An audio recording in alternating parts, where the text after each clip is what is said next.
So diversity in your teaching style matters, right? And this is something that I had reinforced to me as I was trying to figure out my place amongst all this new coaching staff that I found myself surrounded by.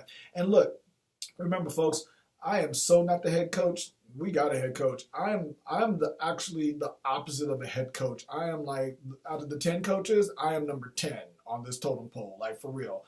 And and so I'm looking around and seeing like what kind of coaches are around and what their style is. And for me, my natural style is to be a very passionate, kind of coach. I don't like correcting students out loud. I'd rather pull them off to the side and correct them versus yell at them and correct them. You know what I'm saying? And look, but by the way, it's like, look, there's plenty of coaches who do the other way around, and everybody needs to be the kind of coach they're going to be and whatnot. And but for me, like I said, there's certain things that I want to try to do in order to establish, our my relationship with the students and whatnot. And like I said, and so I'm naturally fiery, I'm naturally passionate, but I don't like yelling things out. And I don't like yelling things out to correct students. I always like to either yell an instruction. I'll yell instructions and I'll yell good things like, "Hey, that's good, that's right, let's go," right, and stuff like that. But then I'm looking at the coaching staff and I'm finding out that there's a lot of passionate, fiery guys already, especially the varsity head coach. He is, or the head coach of the whole thing. He's a really fiery, passionate dude, and I'm like, look, I don't even want to try to compete with this dude's energy. He's out there. He's way up there as far as like enthusiasm and energy. It's like I don't even want to try to compete with that. I'll blow my voice out, right? And then there's other coaches who are definitely the get in your face, critiquing type of coach, or will yell out like negative thing, what I would consider negative things to their players across the field and stuff like that. And I'm like, I don't want to be that coach. I could, but I don't want to.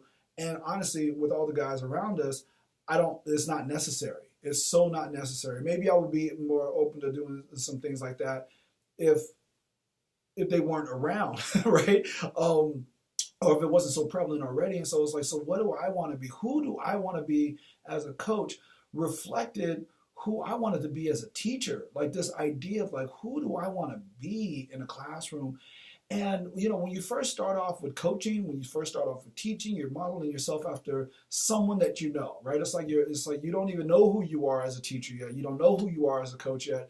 And so you try on different shoes and see which ones fit and which ones are more comfortable. And, and so when it comes to the varsity side, I tend to be a lot more quiet. It's like, I continue to yell out encouraging things, but I tend to be a lot more quiet. I don't let my voice get heard a whole bunch of times because, look, I'll be honest with you, quite honestly, because the varsity, they don't have a relationship with me. I really don't know any of these guys.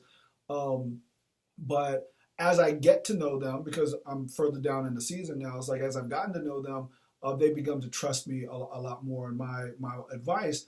But the most important thing was that I gave my advice very sparingly. It's like I didn't want to be the person that talked all the time with the varsity. And so whenever I say something, I just wanted to make sure that they're like, oh, he said something. What was that? And for them to pay attention in that space, right?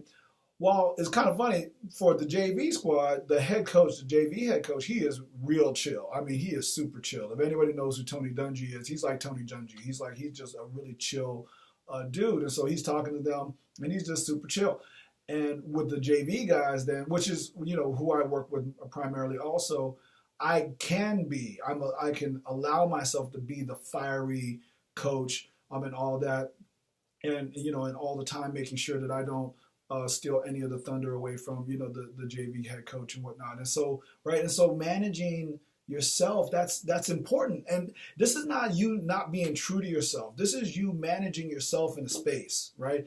Understanding that you're not the only person in this space and understanding that students need to hear things in different ways, right? That they need to hear things in different ways. And so someone's already yelling at them, then be the calm voice in the space. If someone's already being calm with them, be the yelling voice in that space. And right, and find your way through all of that. And so when I think about that in my teaching job, right? I also think about, right, it's like that, look, I have a job to do. As a sociologist, there's a job that I have to do, and that my job is not the same as the English folks, right? It's like the English folks, they're the ones that are, their department is designed to work on people's writing. It's like me, I just want students to write.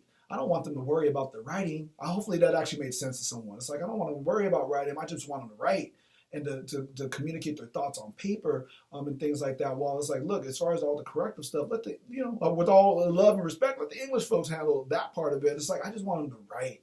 I want them to learn how to express themselves. I wanted to understand what their voice sounds like, right? And so that's what I mean, right? Connecting all of this together of saying like, that's what it means to have this like diversity in not only your teaching style, but understand that you are, that your discipline is different and it has different responsibilities than the other disciplines. And that's how we all work together. And that's why you can honestly say things like diversity makes us stronger, because if we were all teaching the same way and all doing the same thing, our students would definitely suffer for that. So anyway, folks, take it easy.